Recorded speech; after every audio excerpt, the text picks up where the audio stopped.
In this exercise, we're going to be discussing creating projected views. Now, we've already been creating projected views as we go along. They're just really that easy to create. I just wanted to go into them in just a tiny bit of detail. I'm not going to spend too much on this exercise. So we all know to start with, we choose a part we already messed with. First thing you put down is your base view. Automatically, Inventor comes up, and if you notice, it highlights the projected view up here in the ribbon, and it allows us to create our 3 view.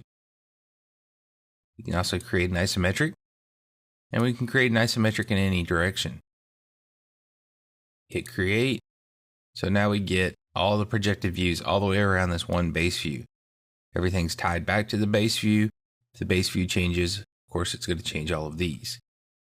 I can do a projected view of a projected view. So if I hit escape here to make sure I don't have anything selected. So if this was the bottom of the part or the front of the part, and this is the top, then this would be the back. So I can do a projected view of a projected view.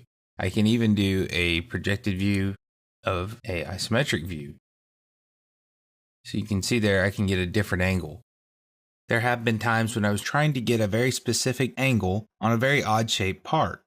And what I would do is I would create a projected view off screen, and then I would do a projection to get the isometric that I wanted. So if this was what I wanted here, and for whatever reason I couldn't get to it out here, I would create it off screen, and then I could bring that on screen.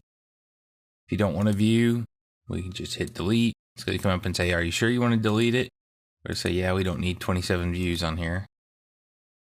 More than likely, you're just going to have a 3 view unless you have something you need to call out on bottom or something like that.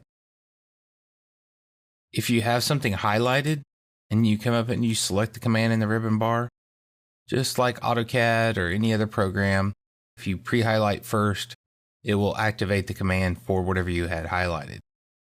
So I highlighted this view, then I hit projected view, and that automatically created a projected view of this view. If I come in here and right click on a view, I can go to projected view, and it'll pick whatever view I right click on. So like I said, there wasn't a whole lot to projected view, but I did want to discuss it a little bit. It is linked back to the original, but we can break that link. Now if you notice, I changed this one, and this one was linked to this one. So if I undo this back here, and I change the original base view, you notice they all change. But if I come in here and I break the link, and then I come back to the base view and I do something, it doesn't change that. So I turned off hidden lines on the base view, but it doesn't turn it off on this one because the link has been broken from the base view. I could also break the scale of the base view. So you can see there, I could even scale up a projected view.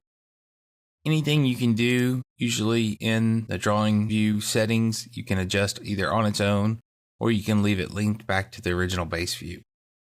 I suggest whenever possible, you try to leave it linked back to the original base view, because as soon as you start changing things and breaking those links back to the original base view, you'll forget about it, and then something will happen and you'll need to change something, and it won't change to all the views. So you'll have this one orphan view off to the side that you'll forget about, and it won't make sense. You know, it won't be the right color, hidden lines will be on, and everything else, hidden lines are off, so on and so forth. So be careful about breaking the links to them. If you do need to break the alignment, for example, if we wanted to come to this one here and break the alignment on it, you go to alignment and you say break, or you can do it right up here in the ribbon bar, and it'll allow you to move it out of the way. So you can break alignments and things like that. Although if I come in here and I break the link to this, and I turn that back off, and I break the link to the scale here, so now this is no longer linked to this, but you can see it's still aligned to it. So I could break the link to that, and I can move it over here. So now it's no longer linked. Likewise, if I leave it linked to this part, and I say break alignment, it'll move and the alignment's broken, but it's still connected color and scale wise. So you can see it's very easy to create projected views. There are a lot of things you can do with the projected view, but there's not necessarily a lot of commands to do. It's very simplistic. It makes it very easy to use, and there's not a whole lot of overhead to think about. So play with the projected views a little bit. And as we go on, you'll end up using projected views more and more as we finish out this series of lessons.